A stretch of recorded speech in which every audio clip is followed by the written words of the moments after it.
اهلا بيكم. النهارده جايه اقدم لكم طريقه عمل بسكوت الشاي. هتعمليه في البيت بطريقه سهله جدا ومكونات موجوده في كل بيت. يلا نبدا الفيديو ونقول بسم الله. بسم الله الرحمن الرحيم. عندي كوبايتين من الدقيق، بيضه، 3 معالق من زيت الذره، نص كوبايه من السمنه، نص كوبايه من السكر البودره، 3 معالق نشا، وعندي فانيليا ونص معلقه بيكنج باودر وربع معلقه من الملح. محضره الدقيق، نزلت عليه بالبيكنج باودر والملح مع النشا. هبتدي اقلبهم بالشكل ده، هسيبهم على جنب واحضر عندي بولة هبتدي انزل فيها بنص كوباية من السمنة، والسمنة تكون طالعة من التلاجة. بعد كده هنزل عليهم بزيت الذرة، 3 معالق من زيت الذرة مع نص كوباية السكر البودرة، وهبتدي اخفقهم بالمضرب اليدوي او المضرب الكهرباء زي ما انت شايفة بالشكل ده لحد ما القوام بقى فاتح وكريمي بالشكل ده. هنزل بعد كده عليهم ببيضة بدرجة حرارة المطبخ. لازم تكون البيضة ما تكونش طالعة من التلاجة، تكون بدرجة حرارة المطبخ. ونزلت عليهم مع نص معلقة من الفانيليا. بعد كده خفقتهم بالشكل ده. هجيب بقى عندي الدقيق، هبتدي انزل بيها على الخليط وهلم بالاسباتيولا بالشكل ده. انا مش هعجن خالص عجينة البسكوت، انا هلمها بالشكل ده كده. لو حسيتي ان العجينة ناشفة شوية بتزودي معلقتين من المية او معلقتين من اللبن، ولو حسيتي ان هي ناعمة قوي بتزودي معلقة من الدقيق لحد ما تلم معاكي وتبقى عجينة بسكوت طرية بالشكل ده.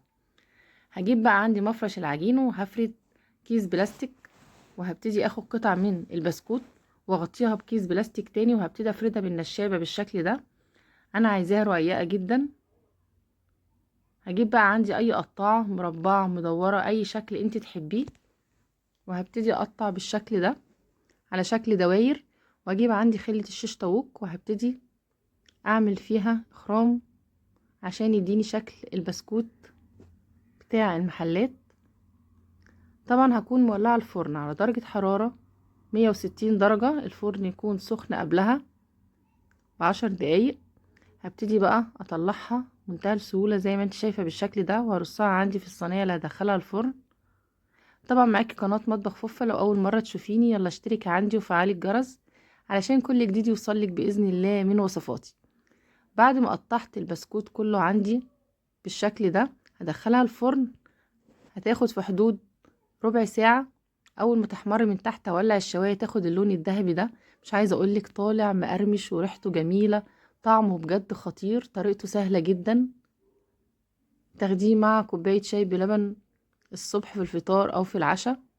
ده شكله بعد ما قدمته في طبق التقديم، مقرمش جدا. جربيه وامشي بنفس الخطوات اللي انا قلتلك عليها، هيطلع معاكي ناجح جدا. طعمه بجد خطير، هيعجب الولاد. هتوفري كتير جدا لما تعمليه في البيت. لو عجبك اكتبيلي في الكومنتات، واستنيني في وصفات تانية كتير بإذن الله هتعجبك على قناة مطبخ فوفا. وألف هنا وشفا. السلام عليكم.